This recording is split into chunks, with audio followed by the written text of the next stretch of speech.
Rejoice, everyone. We're back with another Sekhie Reacts to Fate. Whoop whoop, another short one. Short, the last one went on for over an hour and a half. That is short for us. Fair enough, I guess. I swear to God, anything that ends up under an hour is essentially a mini episode at this point. Like, we have been averaging 2 hours for the last year, I think, if not more. And I'm not even taking into... Okay, but that into average is heavily skewed. No, I'm not taking into account the round table. What about the Demons of Mount Oe? That I am counting. Yeah, no. 4 hours isn't our normal norm for these. Gilgamesh was 3. Yeah, Gilgamesh was also one of the longest ones for a long time. Still, for me this is shorter, because today we're talking about Prince Osu, or Yamato Takeru, the 12th Emperor of Japan. Thank God. Back to Japanese history. Yes! So, for the most comprehensive versions of his life, you should go to the Kojiki and the Nihon Shoki, both of which I've read before for previous videos. He's also mentioned in the Kogo Shui and some other random sort of histories, Japanese histories. And he's both the 12th Emperor of Japan, and his son was Emperor T.H.E, the 14th Emperor of Japan. So, based on the chronicles we have, we can calculate about when he lived, although we don't actually have dates. So we can say that he lived approximately circa 782 and died in 114. But most scholars assume that the Kojiki is the most loyal to the oldest form of the legend told. So most scholars trust the Kojiki over the others when it comes to actually determining life events and time periods. Also, I mean... So the Japanese imperial family claims that their family has descended uninterrupted since like the first emperor of Japan, who was a descendant of the sun god. And so they actually do the reckoning with dates all the way back for every single emperor of every single dynasty or whatever. So that's the official reign dates for Yamato Takeru. So Yamato Takeru became a legendary figure in Japan because his father, well, he killed his older brother, who was called Prince Osu, right? Because I said formerly known as Prince Osu. So Prince Takeru kills his older brother, Prince Osu, right? Osu no Miko. And his father, the Emperor Keiko at the time, is afraid of his brutal personality and his brutal actions. And so to try to keep him in control and away from causing harm, he sends him to the current eastern Shimane prefecture, which would have been the Izumo province at the time, that was part of Kumaso. But here in Kumaso, Takeru defeats pretty much all of his enemies, with one case even involving him dressing up as a maid attendant at the castle to get close to the chief and stab him to death. Over the course of defeating all these enemies, he is given the title Yamato Takeru, meaning the brave of Yamato. But none of this changes Emperor Keiko's mind, which, I mean, he sent you there because you murdered someone. Murdering a bunch of people is not then going to change his mind about how brutal he thinks you are. You know what I mean? Mm-hmm. So Keiko then sent him to an eastern land where there was a group of people who didn't fall into line with the rulings of imperial court. There he met his aunt, Princess Yamato Hime, who was the priestess of Amaterasu at the Ise Grand Shrine. And at this shrine, he grieved to her, saying, "My father, he wishes that I would die." And Yamato Hime no Mikoto showed him compassion, giving him the holy sword called Ame no Murakumo no Tsurugi, also known as the Kusanagi no Tsurugi, which we've talked about before, which was originally owned by Susanoo, the brother god of Amaterasu, found in the body of the 8-headed serpent Yamato no Orochi. Already we've talked about like 5 different things we've already discussed. This is great for me. If you want information on any of that, go watch our other videos. I don't need to cover it again. Aren't you looking forward to the relationships tab? I'm so excited for the relationships tab. So Yamato Takeru takes the sword and goes to the eastern land. Unfortunately, on this journey, he loses his wife, Ototachibana-Hime, during a storm because she sacrifices herself to soothe the anger of a sea god. In the Eastern Land, he defeats all of his enemies, and it's said that he with the aid of a local elderly man, composed the first Sadoka in Kai province. Sudoku? Sadoka is a lesser form of waka. We've talked about waka before, because waka is a type of poetry that was somewhat popular during different periods of Japanese history, but we talked about it specifically when we talked about servants from the Heian period, because choka became less popular and tanka was the most popular form of waka at the time. And sadoka was the popular form of waka, or the form of waka that he created here. So waka is poetry. We talked about this when we talked about Murasaki and Seishonagon. So he composed this first poem in Kai province with the theme of Mount Tsukuba, which was there. When he returned, he accidentally committed blasphemy against a local god of Mount Ibuki, right? We've talked about Mount Ibuki before, who then cursed him with disease, and he fell ill because of it. Now, that's the Kojiki tale, right? This is the version that most scholars trust the most. In the Nihon Shoki version, he and his father actually keep a good relationship throughout the story, and he becomes a god slayer, defeating many evil deities, including the deity of the pass of Ashigara. And in the traditional sources, Takeru dies in the 43rd year of Emperor Keiko's reign. The possessions of his, along with the sword, were gathered together, and his widow was venerated in his memory at the shrine of her home, and these relics would eventually be moved to the current location of the Atsusha shrine and become relics of the royal family. Takeru is believed to have died somewhere in Ise province, and according to the legend, the name of the Mie prefecture was derived from his final words. After his death, the stories say that his soul turned into a great white bird and flew away. There is a mausoleum for him in the Ise province called the Mausoleum of the White Plover, and a statue to him stands in Kanazawa in Ishikawa. Because of the legend of his death and his soul flying away, he has been worshipped in Japan as the Great Bird, as Otori-sama, and shrines to Otori-sama, the Great Bird, do exist throughout Japan, with the Day of the Rooster literally being known as the Market of the Bird, and a festival in November dedicated to the Great Bird. Traditionally, those worshippers who pray during his events and at his shrines could be granted prosperity, and often they sell charms known as kumare, which are little rakes that are decorated with auspicious objects like maneki neko or rice. And so that's really popular in the worship of this character.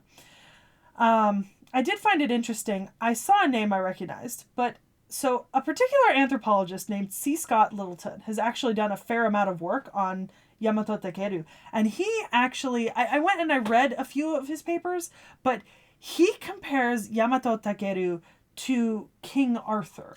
I'm glad you brought that up. Yeah, so he compares the two legends together, and says that some of the common elements between them are the use of a magic sword, which validates the authority of the hero, right? The leadership role in a war band, the death of an enemy after giving up the sword to a female figure, transportation to the afterworld, and a couple other smaller things. And he proposes that both legends then descend from a common northeastern Iranian ancestor. And I don't, here's the thing. It seems a little bit far-fetched. Yeah, he's reaching here, because it almost seems like, okay, so you know Joseph Campbell and the idea of the monomyth, right? And the monomyth is the hero's journey. And theoretically, you could find all the principles of a hero's journey anywhere in the world, right? And most cultures have a hero's journey story, even before contact. So we know that that's a story structure that humans are comfortable and familiar with and come up with on their own, independent of other cultures. That's fine. My thing is, I understand that you're trying to compare King Arthur and Yamato Takeru, and you want to create like a northeastern Iranian, like, comparative, right? Like there's an origin in northeastern Iranian, but it seems like you're taking the idea of the kind of Indo-Iranian like PIE culture, and you're trying to make it stretch a lot further than it originally did, first in my opinion. because it wouldn't have been the same by the time it made it that far. Like, we know that Japan was okay. I say this on a relative time scale. Japan is one of the last places in this area to develop culture, right? And I don't mean that in like a they're behind or they're primitive. No, people didn't move to Japan until much later in the actual timeline of human migration, right? That's why the Yamato culture, right? The Yayoi culture, like the really early cultures are around like within a couple hundred years of like 0 BCE are equivalent. Like, people were not living in Japan and creating giant cultures and written records 6,000 years BC. You know what I mean? Like, it took people a long time to move. And King Arthur is, once again, that's like a later legend derived from a much further place away. And I don't think that there's as much of a connection as he's making. And my other opinion on that is that all of the things he points out, so, and maybe I'm getting a little Joseph Campbell here on us, right? But all of the things he points out, to me, just seem like the natural order of things to happen for a hero story, right? Like, you get a special weapon that helps you out. You get a group of people who are going to help you in your quest. You get betrayed, typically by a woman, because women are evil. You know, like that. None of that is like, it's not unique to the Yamato Takeru story, and it's not unique to the King Arthur story. So unless you're going to make the connection that then everywhere in the world that these like elements are present in that sort of story, it's also descended from the same ancient, you know, Eastern Iranian like proto story that we don't really have. No, it's too much of a leap to me. I think you're confusing things that are just elements of a good story that like humans would naturally think of. Like, this is not a situation where like a bunch of Europeans have very suspiciously similar dragon slaying stories. Yeah. I think in my opinion, right, this is just an example of going too far in trying to attribute specific things to one central origin. Like, a fancy magic sword is not unique, you know? People have fancy magic swords all over. That's really easy. You got a magic sword. You got a person who's a really good swordsman. Their sword is magic. That's why they're such a good swordsman. It's simple. This almost feels more similar to the fact that every culture has a flood story. Well, that's what I was getting at with the monomyth, because the every culture has a flood story is very similar to Joseph Campbell's hero's journey monomyth idea. It's the same thing. It's basically the concept that like every culture in the world, like everyone thinks of certain things. You know what I mean? Everything evolves into crabs eventually. Yeah.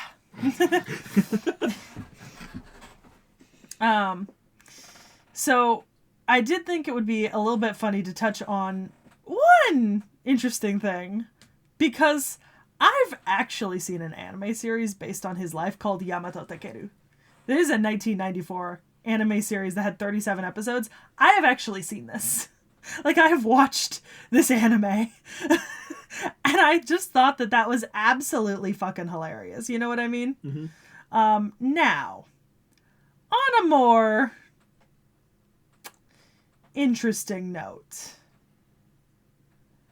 we're gonna talk about a couple people. Let's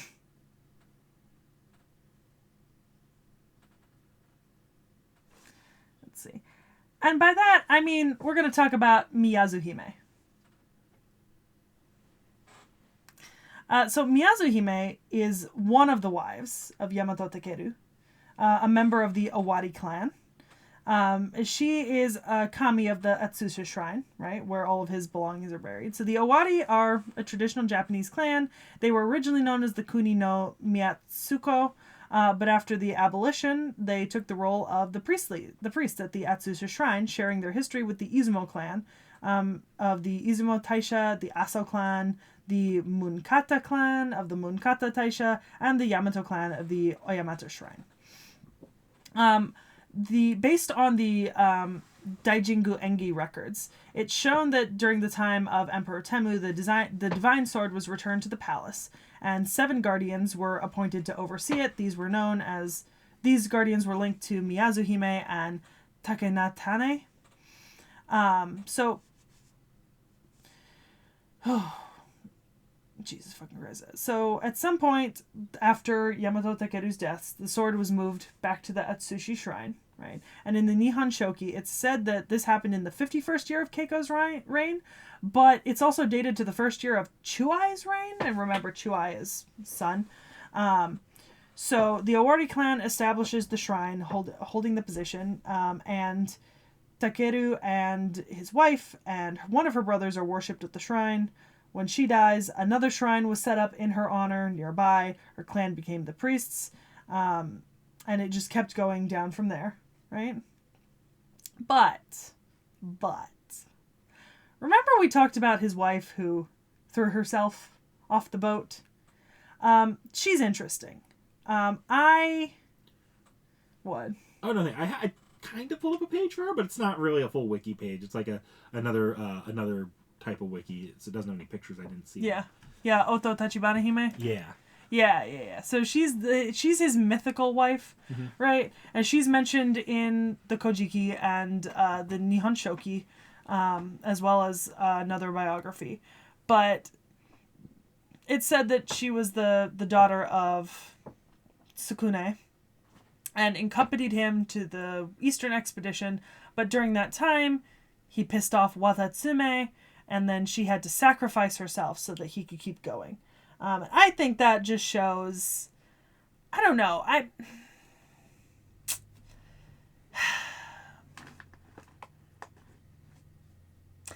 look at that story and I understand that it's supposed to be showing that she was showing like great piety to her husband and like putting himself above herself, but it still makes me think, I don't know if that actually happened. You know what I mean?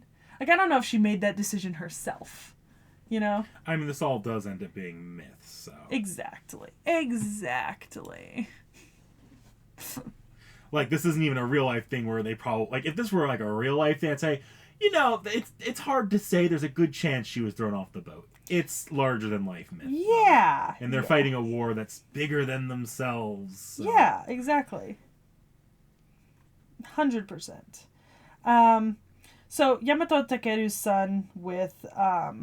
Futaji Irehime, which is another one of his wives, would end up being Emperor Chuai. Emperor Chuai would take over after Emperor Keiko. He was married to Empress Jingu, and so on. The line of Japanese imperial succession goes, down and down to modern day. That's what I got. Oh. That's Yamato Takeru. Yeah, no, I was such an abrupt end. That's it. Do you have more about him? No. I thought you were leading into something because you I have something interesting to say, and then you end with a very abruptly. Yeah. Abrupt endings. Great. So yeah, you want to take a crack at Yamato Takeru's swordsman? class? Good guess. Yeah. He's a fucking saber, right? Yep. He's not just a saber; he's the samurai saber. Oh, he's the remnant saber. People actually guessed his identity early because they caught the the little parallel about him being sometimes compared to King Arthur. Oh, I mean, that's why I assume that's why he has that costume. Which one? So that's actually a reference to something. Oh, okay. So bit of a side thing. I forgot to include it in my notes. I'll just say it real quickly because we're talking about design right now. That second design is a reference to fucking Persona. Mm-hmm. It's a reference to this character named Naoto, whose persona is, in their final form, Yamato Takeru. Oh, okay. And they also... I'll get into this more, but their character explores themes of gender, roles, identity, and expectations. Yeah. So, and that's something that is covered with Yamato a little bit as well. Mm. So, yeah. This is not a case of a gender bend. Kind of. Takeru here is pretty openly and canonically gender non-binary. Okay.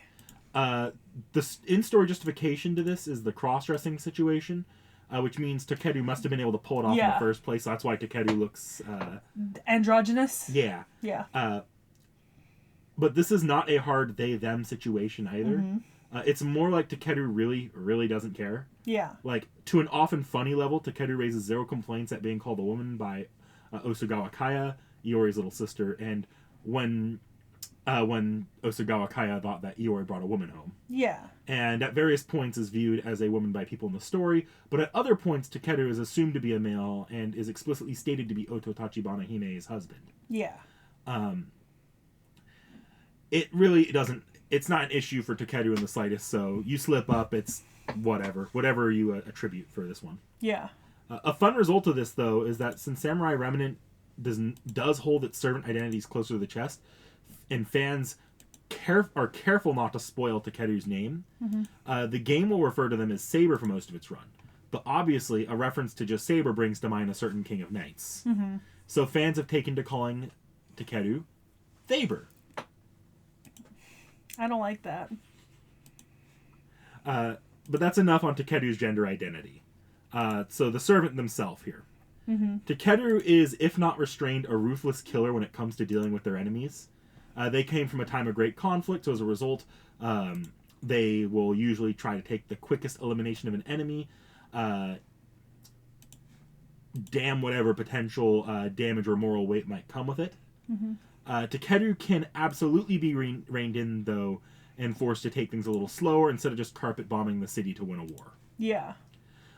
As it turns out, Takeru is not actually a cold-blooded killer. Rather, they feel extreme guilt and loneliness from their own bloody path and dislike the death that followed them, blaming themselves harshly for particularly Ototachibana-Hime's own death. What they want truly is a peaceful world, even if they have to fight bloody battles to obtain it. Okay. In a lot of ways, their arc is written to kind of run contrary and perpendicular to Iori's in Samurai Remnant, Yeah. where Iori is a peaceful warrior longing for conflict, Takeru is a violent killer longing for peace times. Interesting. Seems like they're maybe going more down the... I don't know if they mentioned his relationship with his father, but perhaps that means they're leaning more towards the Nihon Shoki, where he's got a good relationship with his father. It's left vague, but it's very clear he doesn't like what he's doing. But at the same time, it's also heavily implied that the killing of the brother was something that did have to happen. It's weird. We don't actually get solid answers on which interpretation is correct. Okay, here. so we don't know if it's based on a Kojiki or Nihon Shoki. He is a god killer, so they bring in elements from both. And that's from the god Yeah. killer is Nihon Shoki. Yeah, they bring in elements from both for sure, though. So obviously, in endings where Iori finds nothing to ground him and goes the extra step in trying to perpetuate an eternal war, the two come into conflict. It's said and reiterated that a warrior who understands their enemy will come out victorious in a fight within Samurai Remnant. That's just one of the common themes. For Takeru, who got to see Iori's era and spend time with Iori, it was easier for Takeru to understand him. But for Iori, he could not seem to fully grasp Takeru's own struggles and selfish desire for peace. And this is why Iori lost their duel despite being shown to be able to fight against other servants. Regardless of the ending, though, it is clear that even in the bad endings, Iori is someone Takeru considers a dear friend, and later in FGO it becomes a fair bit apparent that Takeru harbors romantic feelings for Iori as well, while still maintaining a deep love for Ototachibana-Hime. Iori is also the only one Takeru is insistent can't call them by their true name. Takeru is shown to have grown an attachment to their dynamic with Iori, and prefers Iori call them Saber even when others are calling them Takeru. We will come back to that topic again, I promise. Yeah, because I see some tabs up there that I'm sus about. Anyways. I have a couple more, couple last notes here. Takeru has a deep food and more specifically rice addiction. I saw that. And when summoned into FGO, Takeru retains memories and is coming off of the Entreat to Darkness route where Iori goes evil. So there's a bit of hurt left over. Okay, all right. So I see the commentary on Miyamoto Iori, but I'm not going to read that because it's not actually a quoted line. So let's get to his first and second ascension relationships. Ibuki Doji. Geh? The divine child of the revered mountain. No, Ibuki Doji, you're too close. Too close, way too close. When she hugs me, my whole body starts creaking. Ibuki's, as expected, I'm not good at dealing with you. What? Conquering your weakness is what makes one a hero. I will help you overcome your weaknesses by giving you private lessons and encouraging you to do your best, you say? No, I would like to decline that offer. You would like to give me your thanks since you borrowed my sword? Clad in heavy armor and carrying the divine blade, you cut down the fantasy tree in the capital of Heian? You did well, Sakata Kintoki. However, shouldn't these words be directed at Ibuki Doji? What? So you are Koga Saburo's descendant, Chiyome? Oh, I see, I see. So that's how it is. That's why I feel that snake's presence. Oh, Canis. I'll see you later. Canis is fun. She told me we should form the Gods of the Sea Slaughtering Alliance in Chaldea. I should think about joining the alliance through carefully. Is that so? Okay, so to all Oni and demonic servants. So you'd turn even Oni and demons into your comrades, Chaldea. So this is what it means to be broad-minded. Divine spirits. Gods and such. Chaldea is quite interesting. Okay. So Musashi was here as well. I see. What an excellent master blacksmith. You want to see my sword? That was for Senji Muramasa. Alright. The same presence as Ushigozen. However, her figure is... Oh? Minamoto no Raiko. I see. So that's how it is. So you're Tomoe. I see, I see. Yes, it suits you. You match well with Yoshinaka-dono. In Samurai Remedy, he met Tomoe Gozen's husband. Or, not husband, I think she's a concubine. Ah, yeah. Okay. Jeanne d'Arc, are you perchance a Lancer? Lancer, you are not her, are you? Your flames are different from that thing she was hiding. You're Jeanne Alter, so that's how it is. So, Arjuna, Kukulin, Li Shuen. Oh, so you guys were here as well. You don't remember me? How can this be? Any of the Tamamo 9. No, sorry. Your presence is similar to that of Arya somehow. Why, you drew close with such a menacing look. Where did I meet Arya, you ask? That's, I don't know. Cersei. Cersei? To think you were here? Which, by the way, Nick Nack says that he finally saw someone in the Fate community mentioning Epic, and he was like, I want to send it to you, but we haven't done. It hurts me, because I don't know why we haven't done Cersei and Odysseus less. Yeah, because I really, really love Cersei. I really want to do Cersei and Odysseus. And I do want to do them, too. And I don't know why they've ended up so far back on the schedule, but they did. Well, we're going to have to check our next Greek month. See if we can, shift some gears. That secret swordsmanship, could it be? No, there is no way I saw it wrong. I see. In that case, you are Iori's... cut off. What? If I remember correctly, you are Priest Domon. That waxing moon or such must be an imitation of the Holy Grail. Dear me, that damn Seimei's jest is in extremely poor taste. It's not funny at all. What do you mean by that? Okay, and then he's got some third ascension differences. The divine child of the revered Mount Ibuki is nothing to be afraid of. In the Saint Graph, I will not lose my nerve, is what I thought, but as expected, being embraced with such strength makes me feel like a frog stared down by a snake. Ibuki Doji. In this Saint Graph, I won't feel nervous. As the master of the divine sword, nay, the blade of boundary that is the droplet of the stars, I am equal to your... Why are you cheering me on with your eyes sparkling, going, do your best, Takeru-kun? Ibuki Doji! Sakata Kentoki, how did it feel to wield the divine sword? I see, I see! Does this Saint Graph slightly stimulate the Oni and demons? Let's be careful. I've come to understand a few things thanks to my increased divinity. There are several deities at Chaldea that could rival the great gods of my land. How interesting. Okay. Oh, he's in Strange Fake. Reference, and that's not really a canonical depiction. So, as far as abilities go, Takeru is absurdly strong, even if it's not immediately apparent. Takeru is a servant able to fight gods one-on-one if they want, showing aptitude, especially in of water and light. Well, he's a god slayer. Yeah. We're talking, for Takeru's water and light manipulation, we're talking the full-on ability to practically water bend, as it's simply, as what they're doing is creating, they're using their own water that they can generate, basically, to create and manipulate streams, and they fire that at their opponent. Okay. Takeru's primary armament are two swords. One simple short sword and the other long ornate sword, which is the Amenomura Kumo no Tsuki. Amenomura Kumo no Tsurugi. Or yes. Kusanagi no Tsurugi. Yeah. Their attacks are particularly effective against demonic and divine enemies. Makes sense. Alright. The magic resistance, riding divinity, mana burst water, okay. Bloodstained prince, brothers related by blood, kings of foreign lands. Even the person Yamato Takeru loved died before Takeru's eyes. skill that expresses one's way of life before death. Extermination of gods and demons. Alright, and then his first noble phantasm is Ame no Murakuma no Tsurugi, known as Kusanagi, which he just gets to wield, I assume. Mm-hmm. Then he has a second one, Divine Water. So, the Kusanagi no Tsurugi, the sword allows Takeru to draw on divine powers of their choosing. This can take multiple different forms and traits in combat. So, often this is what allows him to fight at the level of a god. Divine Water is the water, which obscures the true nature and shape of Takeru's legendary sword. This works similar to Artoria's hiding it in air, but it can also change. It changes appearance altogether. Yeah.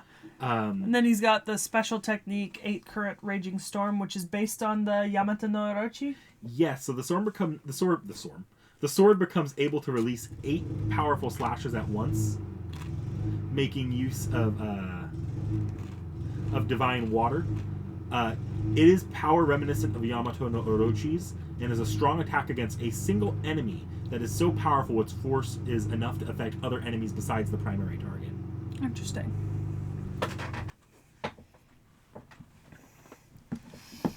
Alright. I hate that's just Artoria. That's just Artoria. Glad they smoothed out the face just a little bit. It's just Artoria.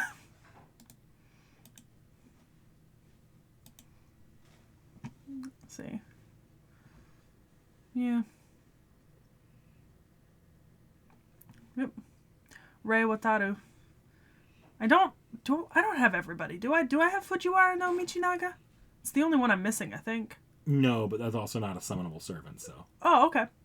I have historical figure that I'm sure we'll cover one day. But I have all of the Infinity Stones of Rei Wataru. I'm gonna keep that joke going.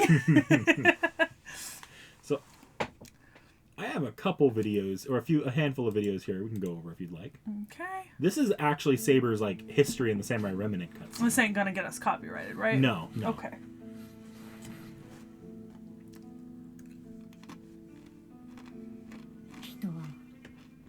あまりに脆くあまりに弱く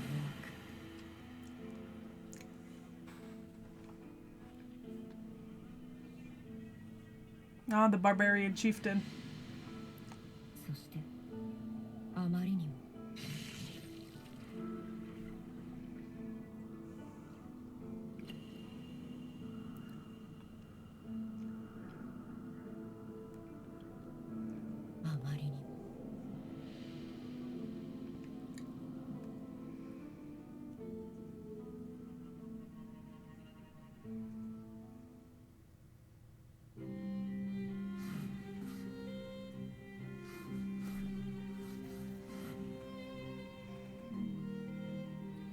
Samurai Remnant's just so pretty. Yeah, I knew you liked these scenes, so that's why I was Yeah. like, yeah, I could bring these up.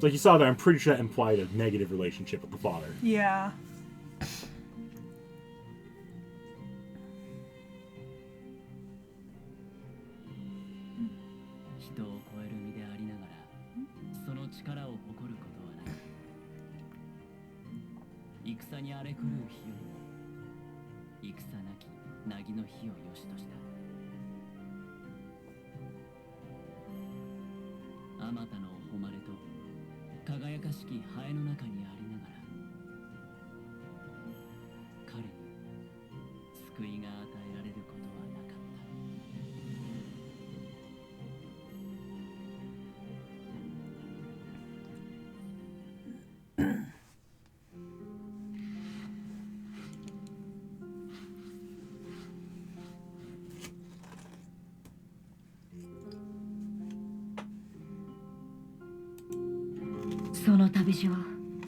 征服の旅路だった」「歩みを進めるたびこの両手は王の血に神の血に異教の者たちの血にまみれてゆく」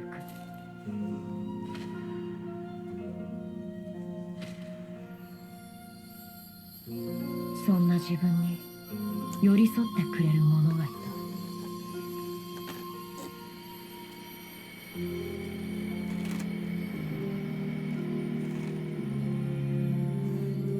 手を握ってくれた人がいたんだ。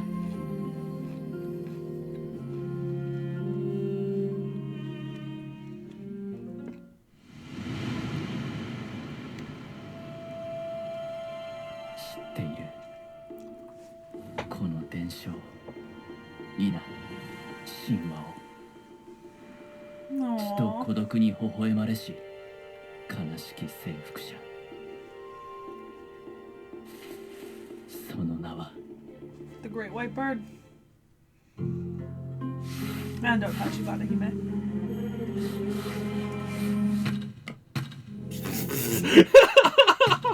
Okay, that didn't. Oh, that didn't fucking make it out mood. anything.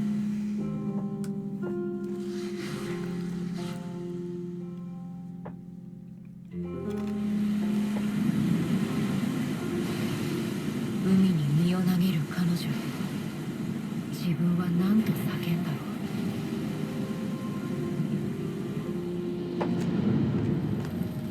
ああ、妻よ。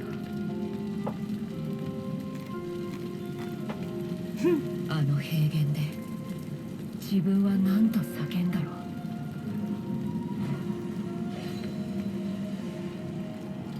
炎の中で真剣を抜いて何と叫んだろう。私は何を叫び、何を呪い、何を願ったのだろうか。 So yeah, I thought you'd appreciate that a little Love bit. that one of the recommended videos, FGO Hot Takes, Yamato Takeru is better than Muramasa. Sorry. I actually watched that video and I agree. Okay, so this is actual Sprite. Yep. Oh, this is recent too, because they just got introduced. Literally New Year's this year. Yeah.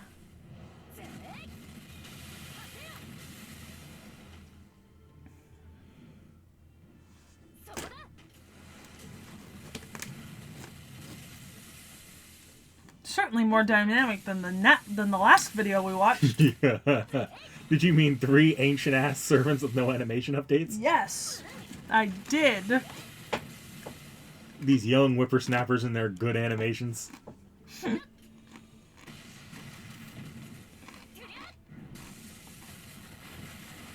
They don't know what it's like to be unable to watch new animations.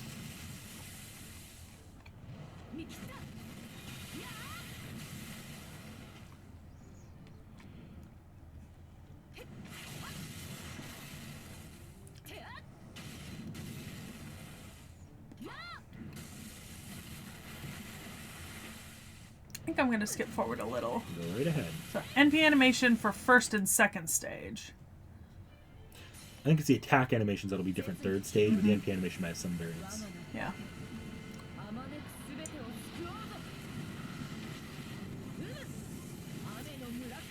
I mean, look at how much better that is than anything we saw in our last Sekhie Reacts video. It looks great.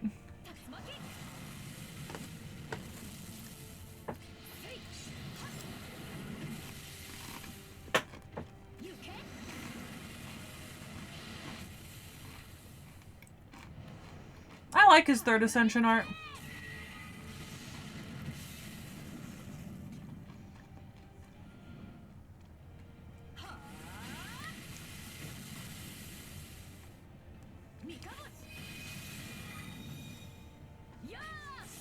It's not super different. The attacks are completely different, but Yeah, but what I mean is we're not seeing, like, something totally different. a lot of it's still in the same vein. Yeah. Well, it still looks good, though.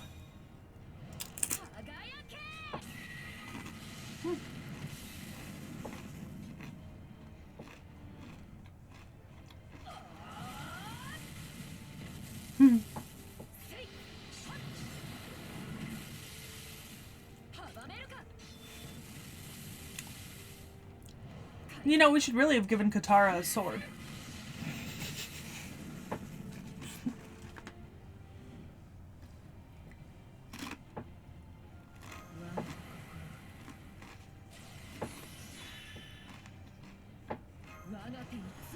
Yeah, see, like, these boost skills, in the older servants, they just sit there, yell something, and there's just shoo.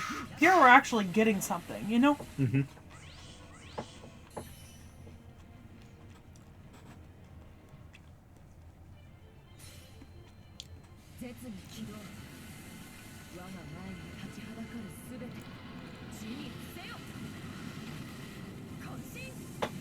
Yeah, so the MP is pretty much the same. I mean, they changed it for his outfit. Yeah. Yeah. Interesting. And then obviously we have the Samurai Remnant version. Ah. So this is the actual cutscene version. I also have the gameplay version as well. Ah, okay.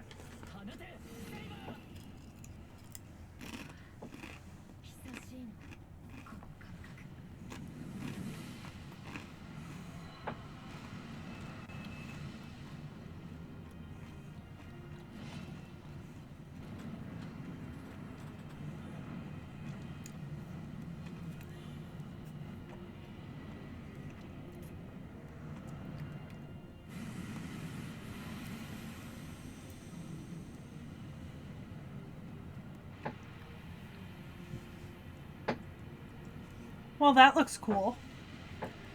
Reminds me of King Ghidorah from the Godzilla movies. Mm.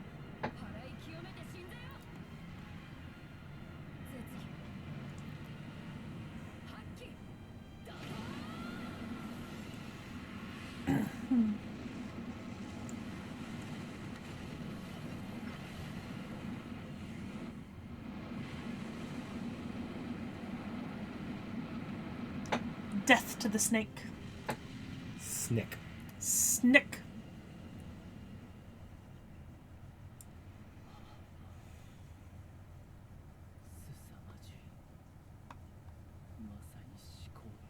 I love when we do video games that aren't copyrighted to hell and back so we can actually show off some of the more cinematic integrations. I know, it looks so good.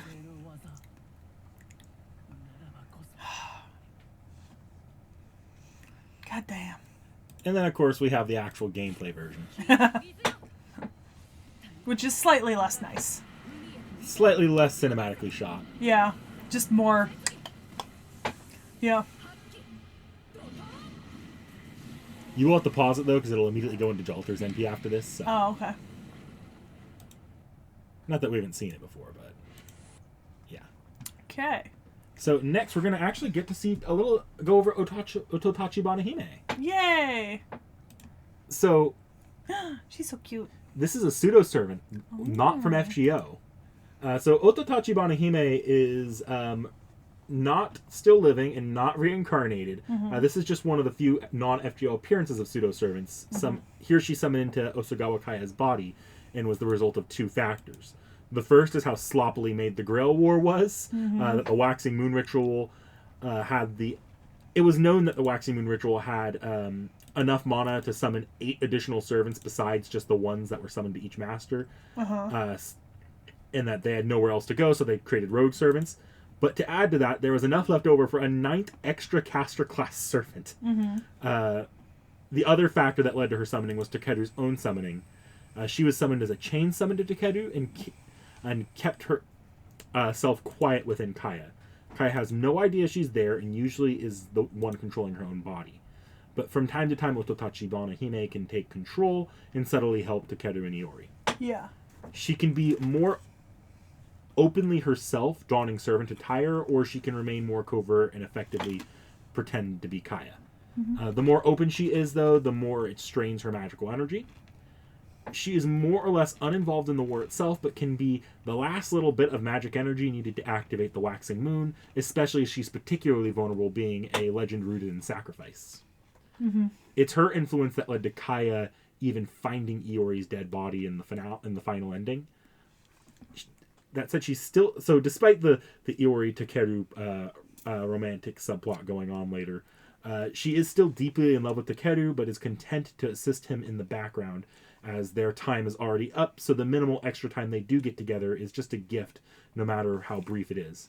Aww. Takeru would end up having a replica of her comb made, which they would return to her as a final gift during the closing days of the ritual. Aww. That's adorable. That's something you didn't bring up, but one of the attestations is that Ototachibana-Hime's comb and clothing washed up on a shore nearby. Yeah. Aww. So she is not a fighter within the slightest. We can only identify the basic caster skills as one she possesses, with us being completely unaware of her noble phantasm or personal skills. All we know about her is that her primary abilities involved support and healing. She showed herself to be able to heal Hiyori from the poison of a snake god and recover him to full health in a matter of hours. Mm-hmm. And that's all we know that she can do. I say this knowing full well that Samurai Remnant DLC is on its way, and Takeru's FGO kit hints at her potential gameplay role. And it would come out during, and if that Samurai Remnant part were to come out during any period, it would come out in that period where we can't do addendums. Yeah. So I'm begging you, Type Moon, please spare me this one singular time. No, we want the extra content. I want Ototachibana-Hime to have more info. I don't want the comments, though. I like the content. I don't want the comments. Look, there will be... If y'all are listening to this and you're at this point and you're like, hey, we actually have info about her, we can't. Yeah. Like, because it's supposed to come out when I'm gone. Like, I Yeah. won't even be in the country when it's coming out. So, unless my laptop's going to support a transcontinental live stream, it's not happening. So we aren't done. We're going to loop back around to Iori. Okay. Because Iori is now a servant. Oh, yeah. And I figured it was better to put him here, 2 weeks after updates came out. Or not two... That's not 2 weeks. It's been a bit of time since updates went up, I guess. He's welfare, though. I can tell. Yeah. Because he only has 2 stages. I specifically skipped Iori during updates because I wanted to do him here, and Iori, like Saber, is involved in the epilogue event. Mm-hmm. I felt that Takeru's knowledge of Entreat to Darkness ending... the fact that Takeru remembers that needed to be established first before going into Iori as a servant. Mm-hmm. So due to the interference of an evil servant known as the Count, Iori and Yui find themselves in a singularity summoned as servants. The Count of Monte Cristo? Possibly. Or maybe it's Cagliostro. Oh, no it's not. So, Yui and Saber were of course summoned just off their experiences with Iori turning heel. But Iori here lacks memories of that at all. In fact, of all of them, he's the one summoned with no memories of the events of Samurai Remnant. Interesting. Just vague feelings. Interesting. It's kind of clear from subtle clues that this Iori is also from the evil Iori ending. Of course, both Yui and Takeru are cautious about it, with Yui downright holding a small, teensy little grudge. Iori, though, is not just the events of that ending, though. Who is that? Peachy. Oh. Never mind. Peachy!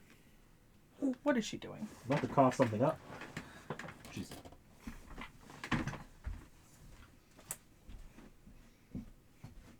Madam.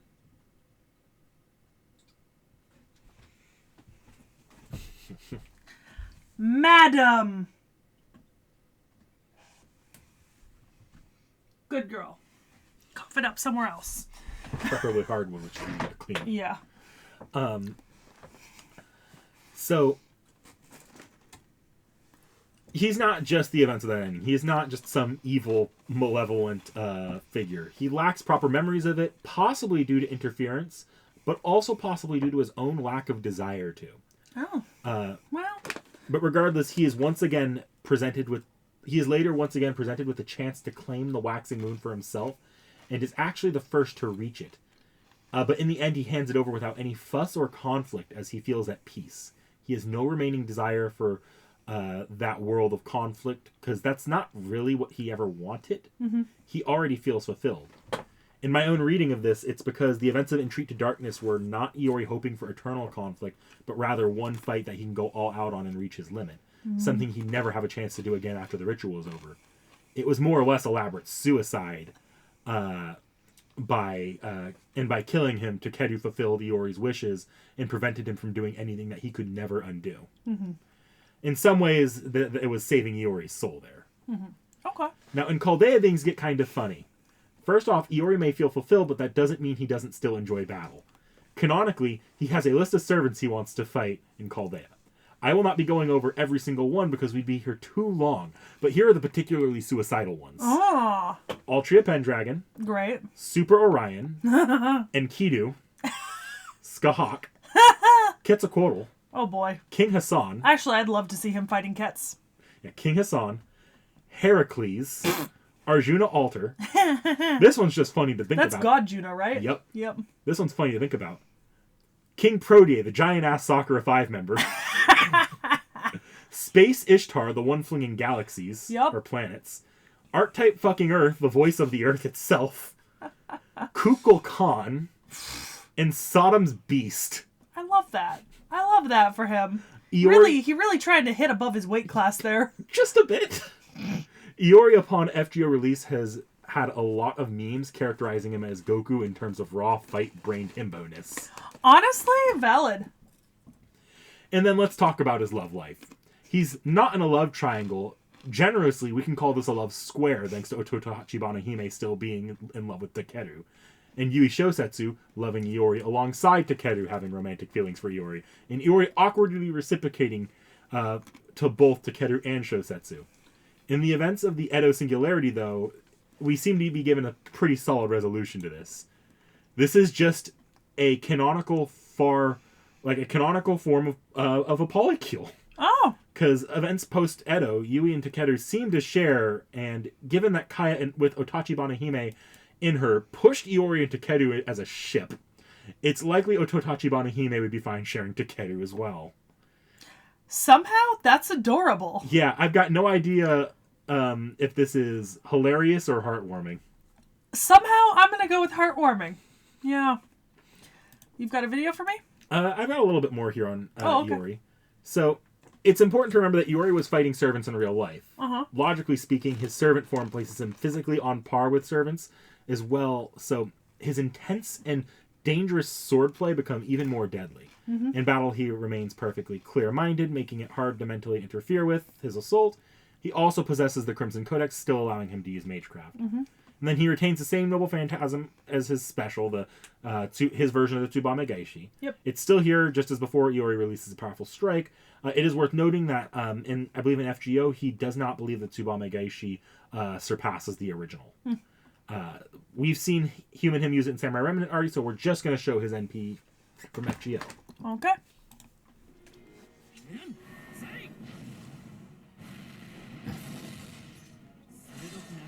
Yeah, I can see how his fight is supposed to be much more powerful. Oh, he's fighting a Tengu. Is he fighting a Tengu? He's fighting a Tengu. Yep. And a chicken. Yeah, and a rooster. It's a rooster. We call them Lulu Holland Wyverns. What? Is it because there's as many of them as there are wyverns? So the actual story to that is that Luluhala is the bastardized Hawaii. Yes, I remember. Hawaii actually does have a pretty horrendous wild chicken population and wild rooster population. So anytime you see a rooster or a chicken, it's a Luluhalan. And they're extremely powerful within the singularity, so they're just your general enemies there. Well, what is an Otengu if not just a really big chicken? And the reason why they're called Luluhalan Wyverns is because Moriarty started creating this trend in servants where they want to scream out, "We have wyverns," because he missed the Orleans chapter where they were bombarded with wyverns and got to yell that naturally. So eventually it bled over into Hawaii where they started screaming, "We have wyverns." Or not Hawaii, I think they didn't do that until Vegas, but they're still Luluhalan in origin. Like I said, what is an Otengu if not a giant chicken? Yeah.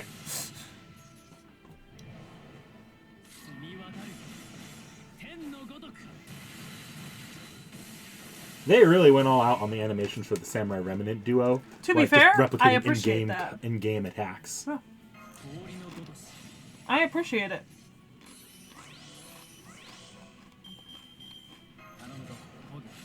Mm.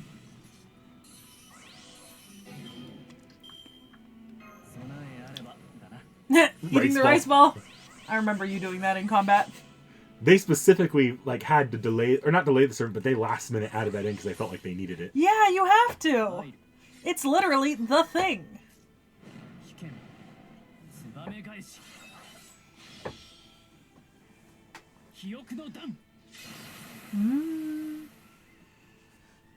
Beautiful. Stunning. Awesome. All right.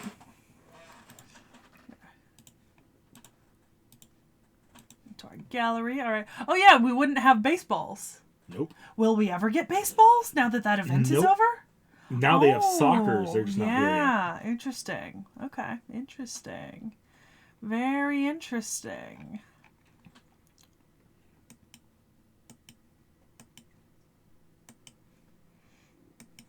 All right. Samurai Remnant. I have a poster of this. You do. The 4th year of the Heian era, Edo period. It has been several decades since the end of a turbulent, blood-soaked era. People were enjoying peace and tranquility, but a battle between 7 pairs of masters and servants is about to begin. As the waxing moon ritual unfolds in the shadows, Miyamoto Iori, a young man in Asakusa, finds himself caught in the violence of the Holy Grail War. Oh, and there's the full illustration. Okay. My dearest days. The mountain of rice is always there. All right, hold on.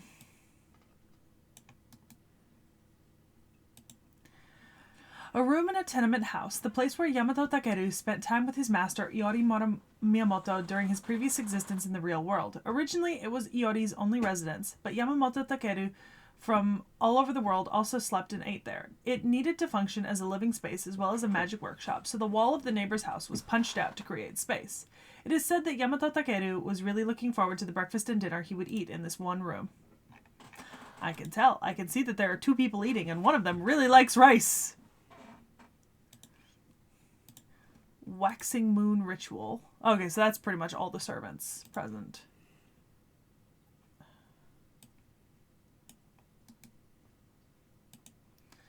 Seven masters fight over Egetsu. Demons desecrate the ceremony. Servants of Senshimanko. Unusual people line up in Edo. I guess. You, my caller? And there's a full image of the art. Okay. Breakfast! Once again. Giant thing of rice. I mean, to be fair, I could really go for this right now. Because you haven't eaten yet. You've eaten chips. That is true. Take the chips away from me, by the way. I cannot stop eating them. A gift from Yamato... Sorry. You told me to. I didn't think you were going to be so loud. It's a chip bag. It's impossible not to. A gift from Yamato Takeru, a set of morning snacks arranged on a table. Freshly cooked white rice, omiotsuke, pickled vegetables, and grilled dried horse mackerel. It seems to be a recreation of the breakfast that Yamato Takeru ate during the days of the Egetsu no Gi. According to Beni Enma and Emiya, the rice is cooked in the Edo style. Depending on your preference, you can choose to have or not have natto for your omitsuke. The Edo-style breakfast set was added to the cafeteria's breakfast menu in response to requests from Japanese spirits who heard of this gift. Love that. Alright, the protective Magatama.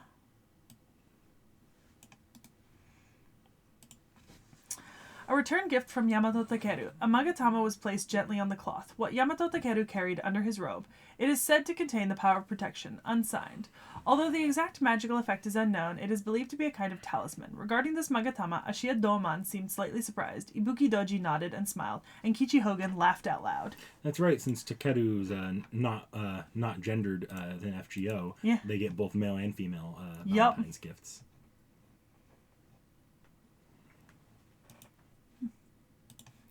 Okay, I'm gonna skip the 2 I already read. Alright, One night at the port.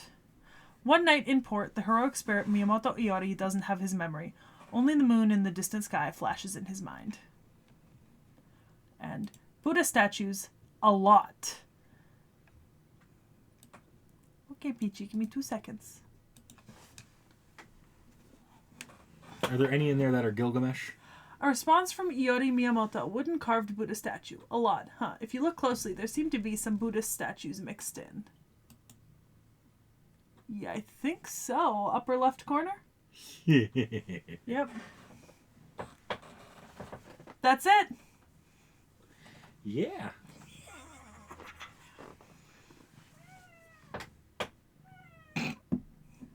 You know, your scary face would look a lot more intimidating if you weren't purring like a fucking truck. Am I right?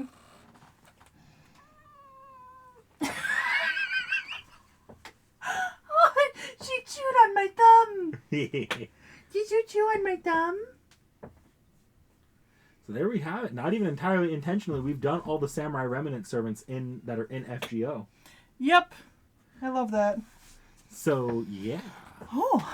Next up, gosh, what are we doing next? That's right. That's what we're doing next up. You've seen the next servant, more or less. What are we doing next? The next servant completes my Infinity Stones of Babylonia. Like, comment, subscribe. See you next time. Kind of. Oh, shit. It doesn't matter. She doesn't know. She doesn't know. Don't tell her in the comments, guys. Rude. All right.